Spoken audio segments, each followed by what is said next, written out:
Great stuff. Hi everyone.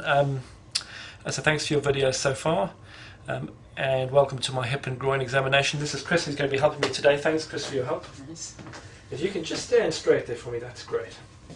So it's important to say see from the beginning that the pain can be referred to the hip from the lumbar spine or the sacroiliac joints. So any assessment should really include those joints or those areas. I don't think we have time for that today. But just to make that clear. Okay, great. So just going to be looking at posture first. Chris, if you can just stand straight ahead for me. So we're just looking at the bony and soft tissue contours, the bony landmarks, and the ACIS and the PSIS and the iliac crest. If you can just turn and face the wall for me, Chris, so just turn your whole body. That's great. And just looking from this aspect, so it's important to look at the contour of the buttocks for any glute max atrophy. We can also look at the lumbar lordosis as well. That's important because there may be an increased lordosis in in hip flexion contraction. So those are the things to look out for in that aspect. Great, Chris, if you can just turn and face the door for me. So again, just looking at the bony landmarks, the PSIS. Perfect. Just turn and face me again. Great stuff. Okay, so it's important also to look at balance and proprioceptive control, and we can combine this with a Trendelenburg test. Chris, if you can just stand on one leg for me, so just stand on your left leg. Great stuff. So when we look at this, so the pelvis on the opposite side should rise. Great, you can relax for me. If that dropped, it could mean that there's weak, there's a weak glute med or an unstable hip. So that was fine. And obviously also looking at balance and proprioceptive control. Another important test that we can do for that, because if you can just stand on your left leg again, but like this. So we call this a stalk standing test. And that's good balance. You can relax for me. So it's also a good test for balance and proprioceptive control, but also looking at the stability of the hip, knee and ankle joint while you're doing that. So that's great. So we're just going to do a little bit of a gait assessment. It's a bit of a small room and the camera angles aren't great.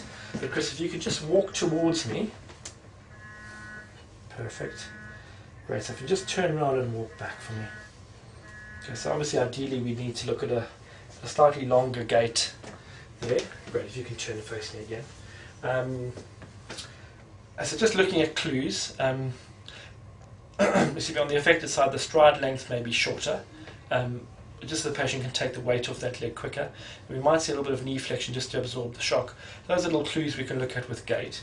And we can also look at excessive internal and external rotation, any muscle wasting, excuse me, of the thigh. Great. So I guess the next thing to look at would be for any leg length discrepancy. So with the patient facing forward, so I'll just palpate the ASISs. So I get my marks there, that's great. So there's a little bit of a discrepancy there. So I'm just going to make sure that, Chris, if you could just point your toes forward for me. That's excellent. Okay, and the knees are fully extended there as well. So now we just palpate the ASIS again. And again, there is a slight discrepancy there. So it could be a structural or a functional leg length discrepancy, which we'll check. That's great. All right, Chris, great. So if you just stand there, I'm just going to move my table into position.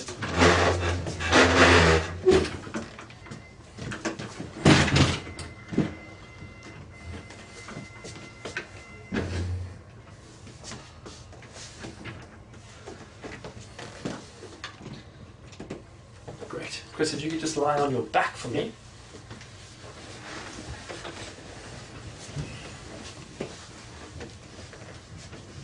They come through here, thank you.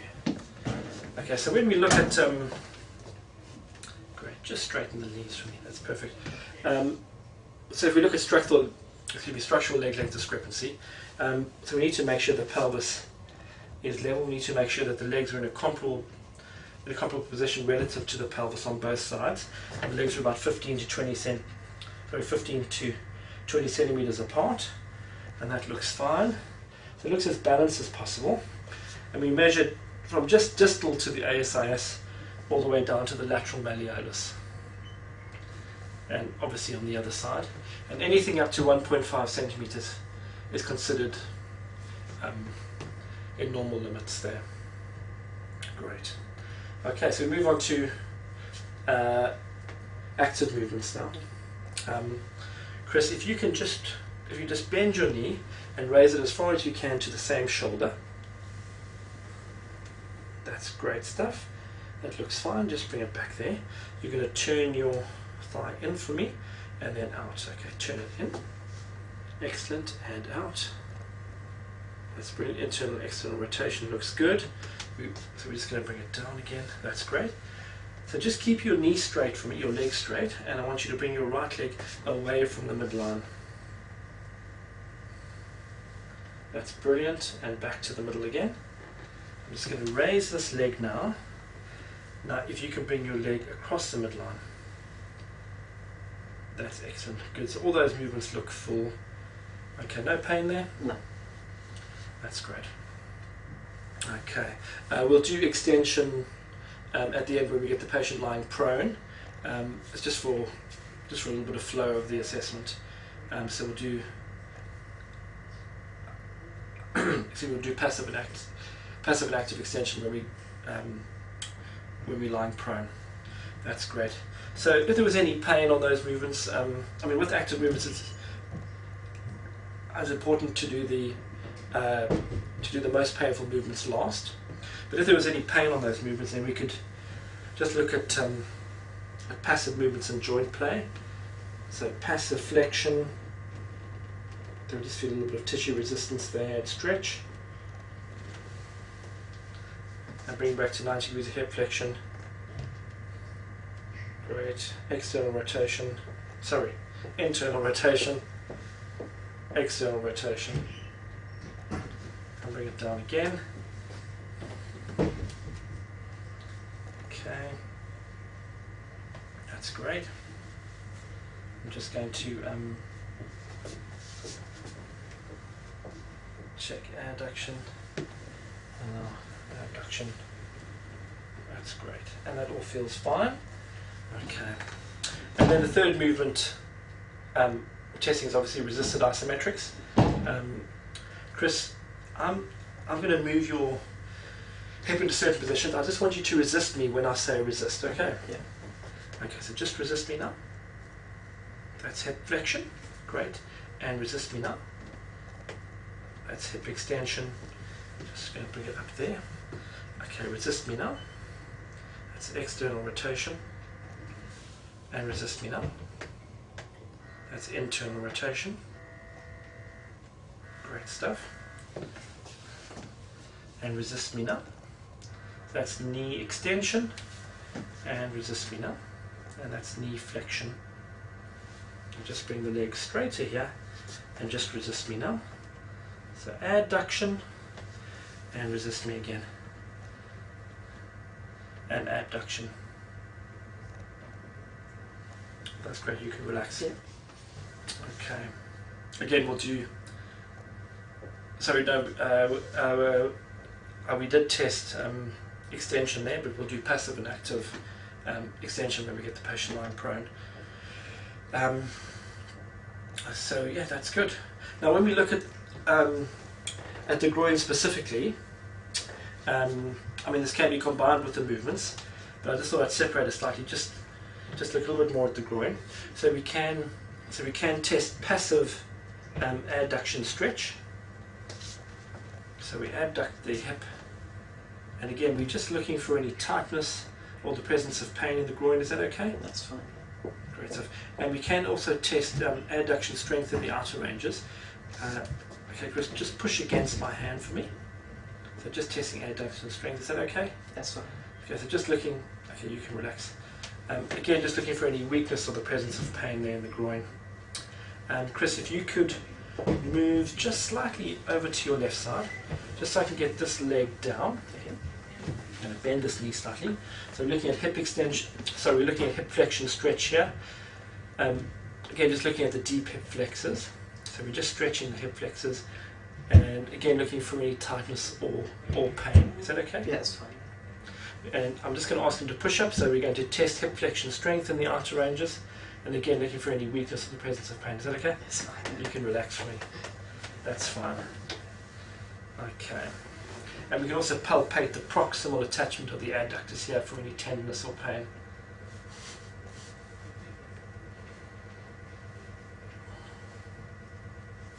Great stuff. And so the next test we could do is the adductor thigh squeeze test. So there's been some research lately which has demonstrated that the best position of activation of the adductor muscle mass is in 45 degrees of hip flexion, like that. Because I just want you to squeeze your thighs in against my two hands. Any pain there? No. Great, you can relax. You can also do this test in full extension or in 90 degrees of flexion, like that. There has been some suggestions that you could isolate the other different adductor muscles, by doing those different positions, but that hasn't been proven as yet. But yeah, the best position for the adductor squeeze test is in 45 degrees of flexion. That's great. Okay, so the next test we're going to do is called the hip scour test. I'm going to flex the hip and adduct it, and I'm going to ask, excuse me, I'm not going to ask Chris anything because I'm going to do all the movements, sorry. So flex and adduct it until we meet resistance, and then in that arc of movement, we're just going to abduct the hip in that arc of movement.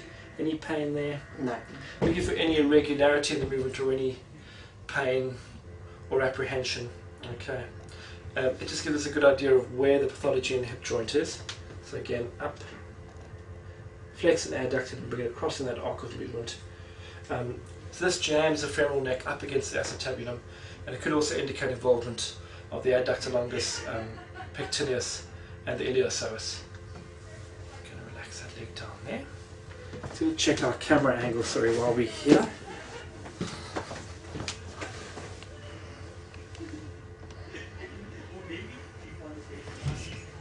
That's great. Okay. Alright, so the next test is the Patrick's test. So I'm going to ask Chris just to go into that position, and then I passively just bring this knee or thigh down. Okay, and that looks fine.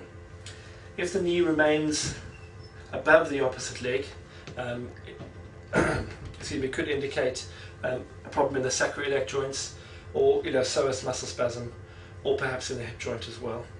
But a negative test is if it's at least level with the opposite leg or falls down towards the table, and that looks fine. Okay, so that's a Patrick's test.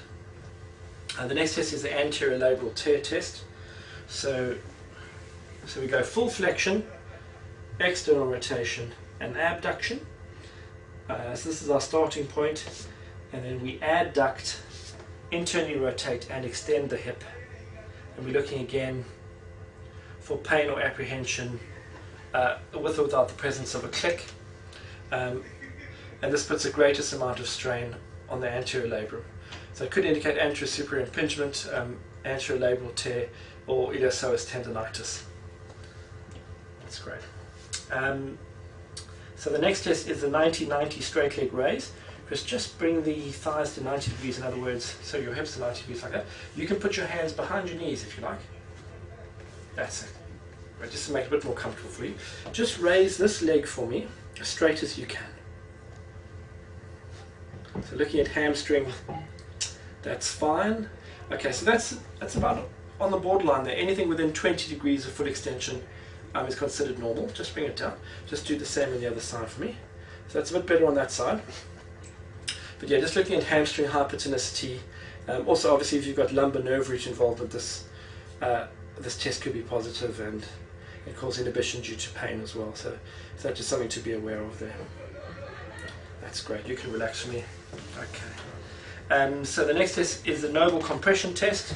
So we go to full hip flexion and full knee flexion.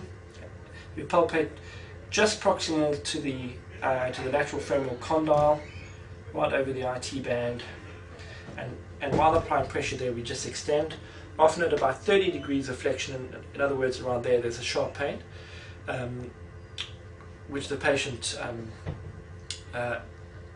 may say actually reminds them of the pain they get during activity like running, and that's for ITB friction syndrome. So generally around 30 degrees of flexion there. Great. And then we've got Ober's test, which looks at the TFL. Chris, if you can just turn onto your left side for me. So we just keep this hip and knee flexed, and the upper leg I'm going to abduct. You okay there? Yeah. Okay, nicely balanced. So I'm going to abduct the upper hip and extend it. Okay. If there's a TFL contracture, then this leg potentially wouldn't be able to drop down, but that looks fine there. So the leg would stay high and be unable to adduct in this extended position, but that's fine. So again, looking at TFL contracture. Great. I think that's everything supine. Chris, if you could just lie on your tummy for me now. Yep. So just going back to those movements there, I'm just going to be testing hip extension actively and passively. Chris, if you could just raise your straight leg as high as possible for me. That's great, and come down for me. Again, just passively. This test obviously could also cause a little bit of compression in the sacroiliac joint if you apply pressure down. So give you an indicator of the sacroiliac joint tenderness as well. But just passively extending the hip there, and that seems fine. And then our last orthopedic test is a Phelps test. So passively, so keep the knees extended, and we abduct the hips as far as possible until we meet resistance, which is there, and then I'm going to flex the knees to about 90 degrees, and if any further abduction is possible, it could indicate a contraction of the gracilis muscle. That seems fine. There's no extra abduction in that position there. Great. So thanks, Chris. I appreciate that. You take care. Great. Excellent. Thanks, everyone.